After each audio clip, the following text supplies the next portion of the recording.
Hey guys, a few days ago I posted up my experience as a South Asian woman raising mixed race children of Pakistani and Jamaican background, the racism that comes with it within our community, within South Asian communities, and how racist people can be.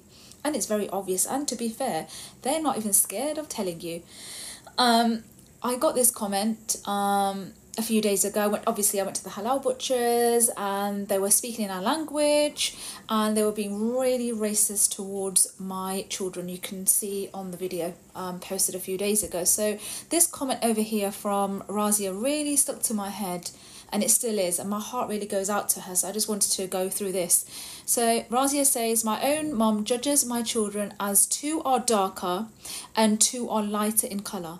My mom refuses to hug or give respect to the darker complexion children.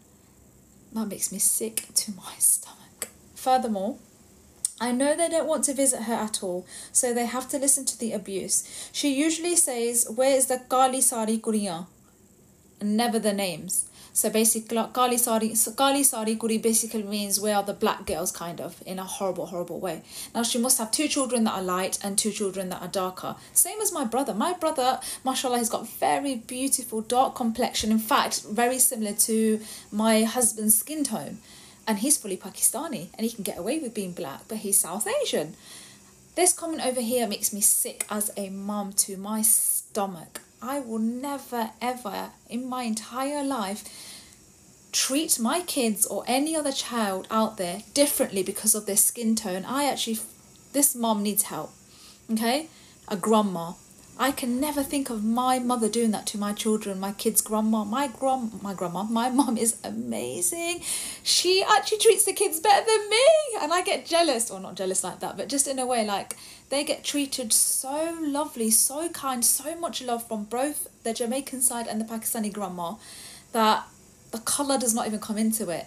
The ethnicity does not come into it. Their blend does not come into it. And it makes me sick to my stomach to know, as a mum, and my mum being the grandma, or this grandma here, that there's people out there that will hate on their own blood. Their own blood. That is your daughter's children. They don't go to hug her, kiss her. They feel left out. Your kids are telling you, please, mom, don't take me to the house. And I'm telling you as a mom, I never, ever advise anyone to break relationships. But believe me, your kids are going to hate you as a mother when they get older and have more awareness. This toxic relationship is not worth it. Your kids are just going to be drilled in thinking that their skin is disgusting, like, what is wrong with me? Why did my mum bring me to this world if this is what the racism is going to be like? Please, please stop going to your mother's house. Someone needs to stop it. No child deserves to have torture like that. Especially, that's her own blood. They're your grandkids. How are you doing this? And I know it's difficult within South Asian communities. Oh, we still got to go and we still got to talk. Listen, girl. Don't allow this to happen. And I would never advise anyone to break relationships with their families. But when it comes to you torturing mentally a child, you're hugging the other kids that are lighter in complexion, and right in front of them, you won't even touch the other 2 that are darker complexion. You won't hug them. You won't approach them. You won't even say their name. And then on top of that, you call them black girls. And it sounds harsher in our language. In English, it sounds more or less harsh. Please, girl, just stop going to the house. And I'm sure everyone on the comments is going to say exactly the same thing. Love yourself. Teach your children self-love. Children out there, Razia's children, auntie is telling you, or sister, whatever you want to call me, auntie, because you're probably young. Your skin is beautiful, children, Razia's kids.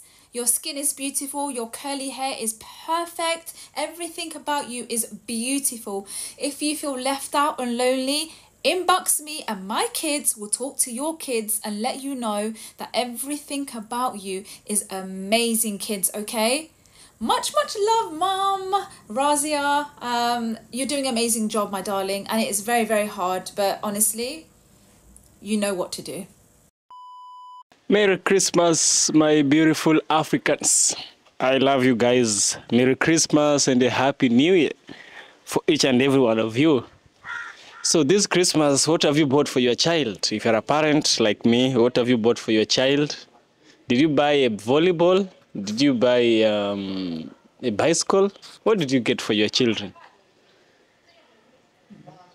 Show me in the comment section what you bought for your child, because children are surely likely to enjoy Christmas more than you. Yeah, it's like a day in paradise. Yeah. It reminds me of those days when my father used to take us for vacations, and my mom. We used to so much enjoy those days. Yeah. So I know in some families we also have people who are called the black sheep. We have people who are really not accepted.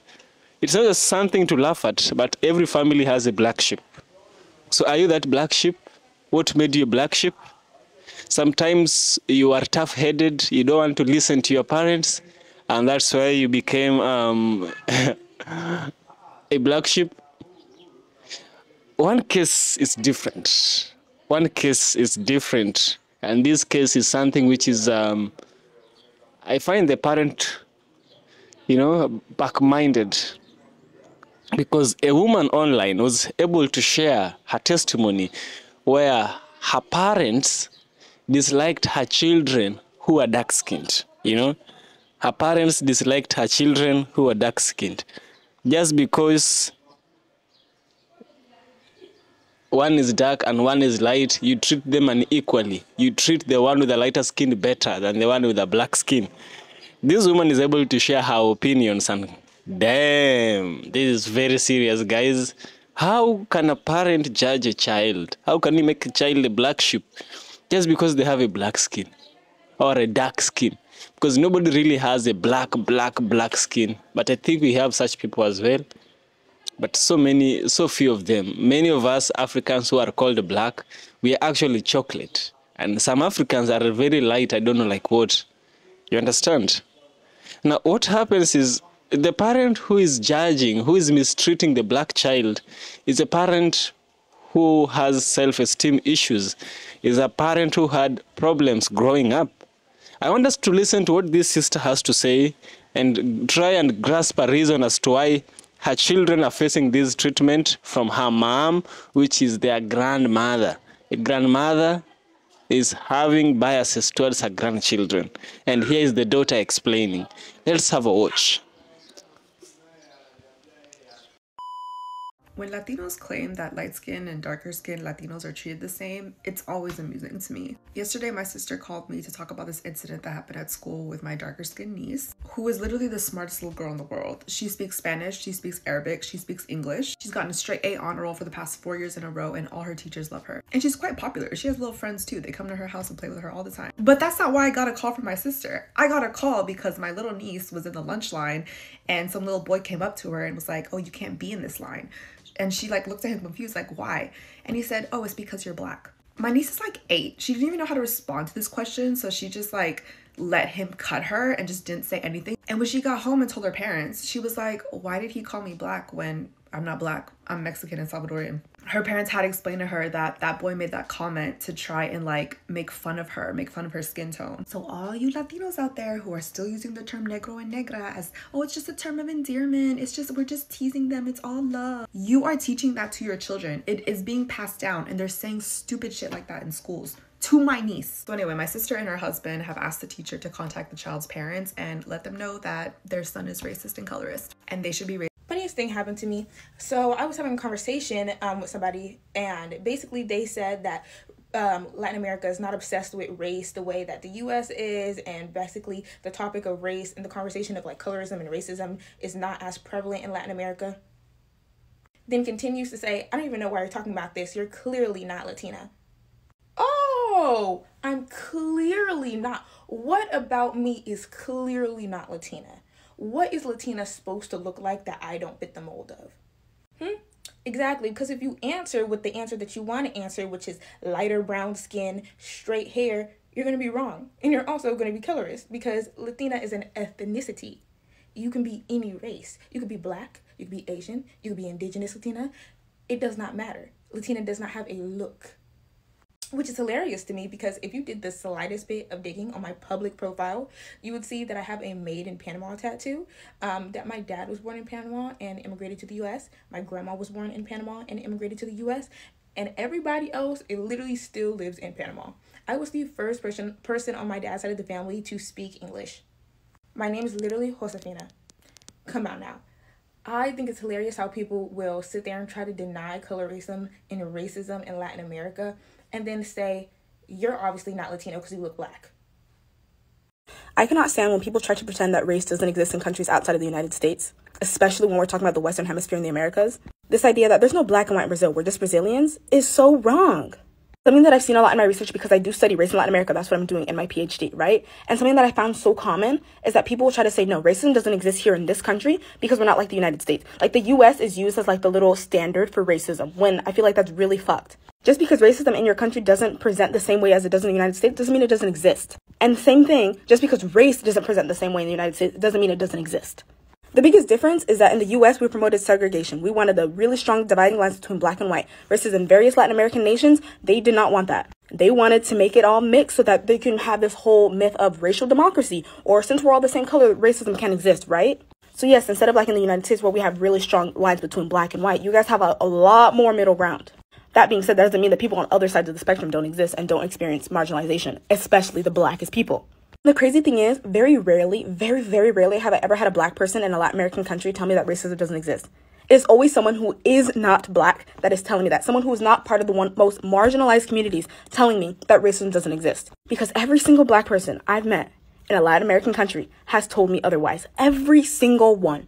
And just because you want to think that racism doesn't exist because it doesn't manifest the same way it does in the United States doesn't mean that it does not exist.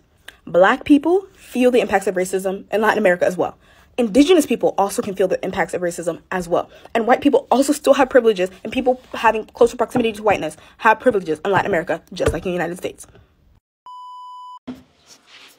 The problem of racism, the problem of colorism, because this is really not racism, it's colorism. Colorism is when you favor, or one color is often given better privileges than the other. And most likely, the color that is often given most privilege is the one which is close to white, which is also a stem of white supremacy. You know, the white supremacist main agenda was to make white be appealing as possible, to walk around the world and to divide the human race into two, white and non-white. So we had white who are being good and the non-white who are not so good, you know. Every form of beauty was translated into resembling white. If you're close to white, you are really beautiful. But if you're non-white, you ain't, no matter what you do. People forget we have standards of beauty. We have categories of beauty. Color is not take it all, you know. And in Africa, we are black people. In some parts in southern areas of the world, such as Southeast Asia, people are black. Southern America, people are dark. If you look at the complexion of the Mexicans and the complexions of the Americas, it's different. The complexion of Mexicans is dark brown. You understand? If you look at the complexion of the Red Indians, who are the original inhabitants of the Americas, the two of them, these people are dark. These people lived like that until the colonizer came, the white supremacist came, the imperialist came, and they bundled the indoctrination into people's mind. People are made to believe this was the standard of beauty. I can't say there's a problem with this. I can't say this woman does not have a problem. She definitely has a problem. And maybe it's not her to blame. It's the time she was living in that which is to blame. It's the white supremacist that which is to blame. It is the imperialist that which is to blame. The imperialist made her parents or herself feel like she was not competitive enough if she was not close to white. That's why we have people shedding off their color and becoming white. We have people burning themselves with sulfur and acid, trying to be white. White is just a form of race, but it's not the epitome of everything. No, it's not the epitome of beauty. We have more. We have people who are beautiful and very dark. South Sudanese, Lupita Nyong'o. We have a Kenyan here who sings secular music. Her name is Akodhe. we have people around us, people who are very dark and very smart. And this, unfortunately, is happening even with African men. African men prefer and really love brown or light-skinned ladies, you know. I normally feel bad about those ladies who are dark-skinned. I'm dark myself. Please take it lightly. I normally feel bad. This is why. When a black lady is walking with a light-skinned lady, even here in the streets, our own streets, you know, they might sometimes get insulted. The black one is getting insulted by the young boys over there. This and that, blah, blah, blah, blah, blah, blah. And the other one who is light is getting privileges. How do you think someone feels when you insult them because of a skin color? It's like you're insulting the person who created them. Yep, that's how fight goes. There's a lot about a person, but if you feel like where you are not accepted, I normally say you have 2 legs, you can walk away. That is how things goes. You're not forced to live there, sister. Just walk away, brother. If you not feel comfortable in that relationship because of your skin color, in that family, or anything whatsoever, I don't know what you are experiencing, you have 2 feet, walk away. Yeah. This is EFK Original Documentaries. If you like what I do, kindly subscribe to the channel. I will surely appreciate. And see you in the next one.